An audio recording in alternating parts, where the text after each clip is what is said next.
Welcome to GearCheckGames. This is part 13 of our commentary for Metroid Prime. Last time, we finally collected the Plasma Beam, leaving only one suit upgrade left for us to find. But before we move on with the quest proper here, there is a much maligned fetch quest that we need to take care of, and just some general cleanup throughout the world of Metroid Prime, so we're going to do some backtracking today. This is backtracking. This is my favorite phase of a Metroid game. Just brave going words. around, getting upgrades, getting stuff. Oh no. Can you jump and grab onto those from underneath? I feel like you can on a lot of the grapple beams.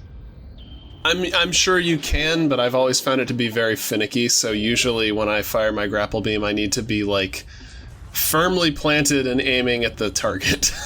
Yeah, I mean, to be fair, that is one of those things that's actually kind of easier on the GameCube controls, because you can just, like, lock your aim directly upwards. Yeah. I think in this episode I had a lot of trouble with the grapple beam in particular. Was that the Thardus boss arena? Yeah. Yes. Yeah, they replace him with the Sheegoth after you defeat him. I know in Prime 2, the room outside Quadraxis lair has some really finicky grappling hook spots that are hard to grab onto because you're constantly being harangued by, I don't know, just like those weird darkness tentacles that just shoot at you. Oh, yeah. Yeah, a lot of times in Prime 2, you don't really know what's hitting you. It's just some kind of, like, unseen annoyance. Yeah. I don't know. Metroid Prime 2, unseen annoyances.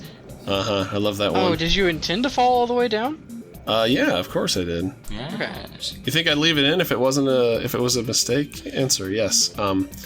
But yeah, for the most part today, we're going to be going back through Phendrana Drifts and collecting pretty much everything that we haven't collected as of yet. So not only going for the Chozo Artifacts here, we're going for all the missiles, all the... Actually, I don't remember if there are any Power Bomb expansions here. There might be. It's been a while. I think there's exactly there's like 2 Power Bomb expansions in one area and like 1 for every other area or something like that. Yeah. Yeah, they're pretty scarce. You know, it never felt particularly awkward when playing, but, like, going through and watching after the fact, like, it's crazy how much damage some of these enemies can just take. Yeah, I can't believe I didn't fall off that grappling hook point because I was not prepared for that. I should have been, but I wasn't prepared for that Bombu to magnetize to the charged plasma beam. I honestly thought that was a quick cut. Fish. God, there's so many good little details in this game. I love the frozen fish. Yeah. Retro, I'm so glad you're doing the 4th one again. Don't screw up. I have faith. Tropical Freeze was a great game, but it was also released in 2014. Oh god, yeah. They've had a... As a put a lot of Paper time on Mario this new fan, game. I can no longer reasonably have faith. Wait, did they do the new Well, one? they have the same producer. Yeah. But then again, all the old Metroid Prime games also had the same producer as the current Paper Marios. I mean, in the past, I feel like they've kind of given Retro quite a lot of creative freedom. Well, Yeah. yeah, because for the Prime games, the creative director and Nintendo basically, like, kept their hands off of it. They Well, I checked in think every now and then, I think he's also the producer of like the Luigi's Mansion games. for posterity's sake, go ahead and say his name. I Tanabe. forgot. We've mentioned him in previous episodes just because he's kind of topical at the time of recording this. But like, I don't know if it's specifically him or if he just has like a bigger role in like the Paper Mario series specifically. But like, it seems like there's a kind of a double standard with that series versus like other series that he supervises in like what they're allowed to do creatively with their subject matter. Because Prime is like, it's like, compare it to something like Other M, where both games feature enemies and ideas from, Super Metroid, for example. But one of them, namely Metroid Prime, actually like evolves them and adapts them for this new style. And the other one just kind of awkwardly transplants these cartoonish, colorful, like Super Nintendo enemies into this like photorealistic, kind of murky sci-fi world. I don't know. Yeah, here's where I have trouble with my grapple. Hey, don't you only get like 2 swings on each one of those, and then it like kicks you out? I don't remember. No, you I can just swing on them infinitely. Just this one in particular gave me a really hard So this actually seems like a place that the Wii U controls are going to be worse because like the way that it registers like you are eligible to grapple is if it's like in the center of your screen, which on the GameCube version like it's going to be a lot easier to put that. Mm-hmm. By the way, this is one of the dumbest Chozo Artifact hiding spots. Yeah. Because the only indication that there's a door behind that wall is if you have the X-ray visor equipped. Like, usually, there'll be something you can scan that, like, clues you in to a secret. Not here. I guess this one's just too cool for school. I think that's one of those ones where, like, if you read the scan of the pillar, it would be a little bit easier, but... Does it even appear on the map? No, I don't think that door appears on the map until you find it. Those little manta ray guys. Oh, here's a power bomb expansion. Hey.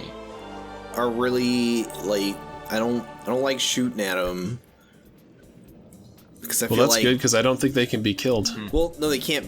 But like to grapple on them is really weird because like you just got to be real careful of when you jump at them because they could move out of range. Yeah, I feel like the I thought you were saying you don't like grappling on them because they like squeal when you grapple them. Man, they sound like they're having a good time, honestly. Well, that's one way to read it. Yeah, that's one way to interpret it. You are touching their glowy, soft underside bits. Thank you, Samus.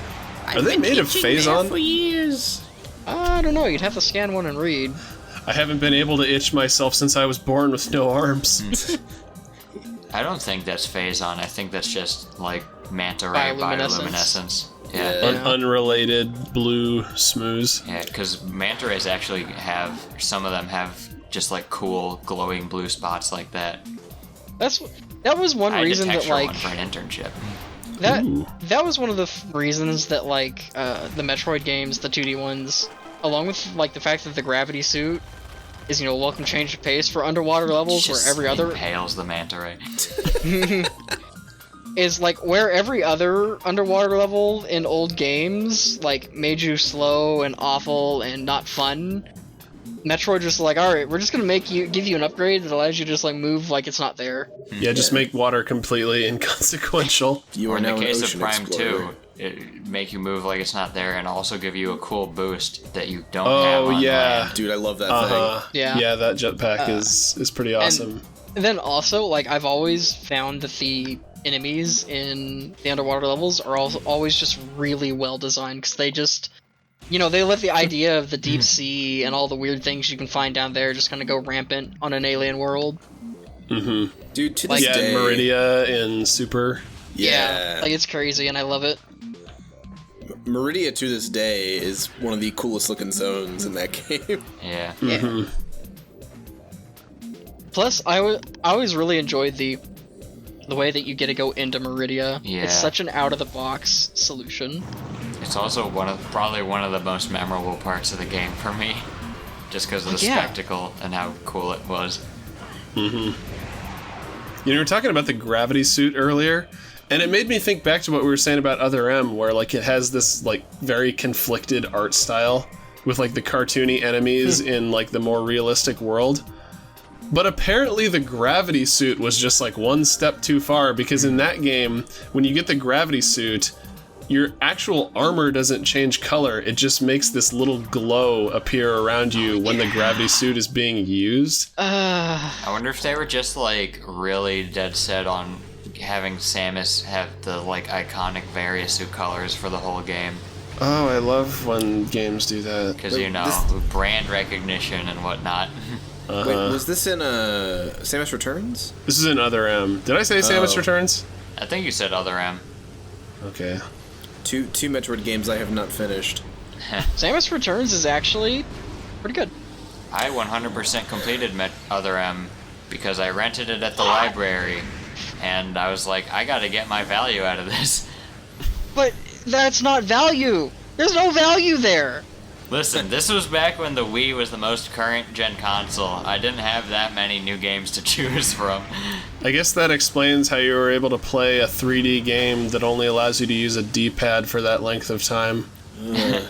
Because that was just something you had to accept if you were a Wii owner. Like, some games are just gonna be like this. Yeah. So to keep our conversation at least a little bit on the game that's happening, I do love that this room kind of shows off just kind of how much more powerful Samus is at this point.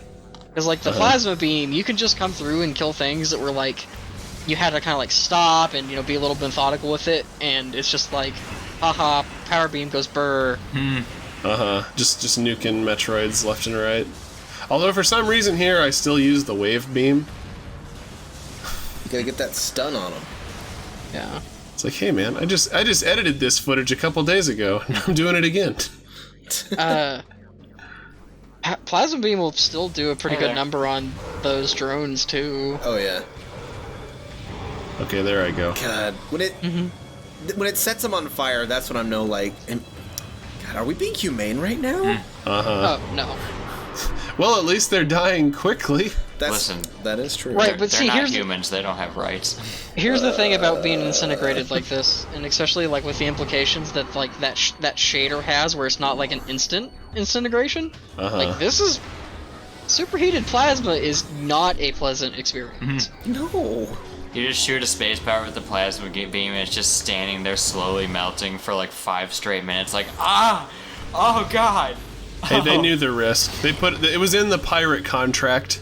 Yeah, I mean, This is still not as bad as working with our scientists. I mean, here's the thing though, is like the plasma beam, this is actually one of those things that was pretty sure this is the pirate tech, because like this was their mining laser basically. Oh yeah. Oh yeah, you're right. Yeah, dude, just going flying. Like it depends on whether or not the pirates made that big cavern in Magmore Caverns. Yeah. Like, cause it could be Chozo, but this is basically just a mining laser that Samus is like strapped to her suit. I was thinking of the laser that was used in the Phazon Mines to like uncover that missile expansion. This is kind of a miniaturized version of that. Yeah. I remember this Chozo Artifact. Yeah, this is the other stupid one. Phendrana Drifts is just cursed when it comes to the Chozo Artifacts, because like the other one, unless you're just randomly blowing up everything, there's nothing to indicate that, like, oh yeah, this is what you need to do to, like, progress through the game. I'm pretty sure this was the last one I got. See, here's the thing though, is this is one of those ones that, like, this is one of the first ones I always get, because, like, Metroid Fusion absolutely programmed me to blow everything away! Yeah. Well, and like once you've had to get this artifact once, you'll never forget where it is, because it's just so esoteric. Like, the only reason I'm back here is explicitly to get these Chozo artifacts. Like, there's nothing else that would compel me to come back through the pirate laboratory with the plasma beam in tow. So I think that's the main issue people have with the Chozo artifact hunt, is because so much of it is inaccessible until you have, like, all of your suit upgrades. And in fact, you do need all of them. There is going to be at least one that we're unable to get until we have our end game suit. So I hate to be contrarian. I mean, that's not technically true. Well, okay, I guess if you're... Yeah, I think you can just, like... If you're brave and if you're fast, you can get it. Yeah, you can just face tank with this amount of energy. But kind of to head Trey off a bit, like, I actually wasn't too terribly moved as a kid, or even now, about at least the fetch quest in Prime 1. I'm assuming that's what you were going to say, Trey. Well, I was going to say, I'm being contrarian about that particular artifact, because I think it's kind of creative. They kind of make you think, Like, how do I get to that tower? Like, whenever the only thing the artifact hint mentions is something tower. Yeah, so it's like, well, I guess everywhere. at the very least, if you scan all of the totems in the artifact temple, you know the names of the rooms that you need to go to. Right. It's like it shouldn't be like you're still like you're gonna get the artifact in that room. Like, right. Yeah. Once you have Now, all the upgrades, go to that room, figure it out. To kind of compromise, I think there should be some more scan log things that you can find in there that should kind of indicate what's going to happen, what you should be doing. That's like, one thing I'll give Prime 2 is if you've scanned the Guardians, basically their dying logbooks from Are their useful. corpses, they give you like literally the correct directions to get to. Yeah, now where you're only if supposed to go. Metroid Prime 2's fetch quest wasn't like 3 times as tedious to counteract for that better design. Like, I'm sorry, the fact that they put them all basically in the Dark World, and the Dark World is like just tiny chunks that are not interconnected at all, that you have to watch this annoying, egregious loading cutscene every time you go in and out. Oh yeah, I forgot about that. Gotta go in, gotta It's go why out. I don't. Gotta go It's in. why I'm okay with a fetch quest in Prime 1 and not fetch quest for Prime 2. Yeah, at least in Prime 1, they're hidden across one world instead of, like, interconnected in 2. Yeah, well, it's literally just the fact that, like, the Dark World, like, exists as little, like, bubble pockets, so, like, it's not like you go to, like, the Dark World, and the Dark World is, like, entirely that world, but just dark. Yeah, it's not one-to-one. They just kind of arbitrarily block off some of the paths that you'd normally be able to take in between key areas in the light world. Yeah, and it's just like, I have the light suit now. I have literally the Annihilator beam. Let me annihilate my way through this wall. Oh, I guess this is the room. I think we can check to see if the Ice Shriek Bats came back. Oh yeah. Nope, they didn't. Oh. Yeah, they just Wow. they're there once. That's it. Uh-huh. If you don't get 'em, Jeez. your logbook's not complete. Too bad. This I is one think of those this is things the room where, anyway. like, it's beneficial that this game came out before achievements. Oh, yeah. Luckily, it's not a long Prime game 3 either. wasn't, though. Yeah, the trilogy version wasn't. That's And I didn't fix it. Man, like I know that the.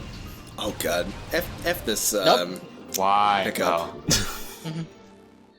This is one of those pickups that like I never would have found. This is that's one of those pickups. Like I would never go that way and look at that direction on that pillar. That's why You gotta I think be there should thorough. be. That's why I think there should be like a pickup radar. Like even if you can't get to it early game, you should at least know where they are, or Yeah. if there's at least like 1 or 2 more in a room. I mean, like Joe said, when we talked about this, I think the 2D Metroids had a really good one for that, where it's just like, yep, we'll show you a little dot on the minimap if Yeah. there's There's a... another one that said that? Yeah, Dan, I think, brought that up. Oh, I've been misremembering and I apologize, Dan, but yes. But thank you, Trent, for listeners. attributing Dan's insightful quotes to me. And it's fuck you, just Trent, that- for attributing my good ideas to another person. I mean, it's mostly To a just the fact that... troglodyte like Joe. Yeah. It's mostly just the fact that it's been Joe and I talking. This one. This one. Because you didn't even acknowledge that I was there also talking. I'm so mad at that pickup.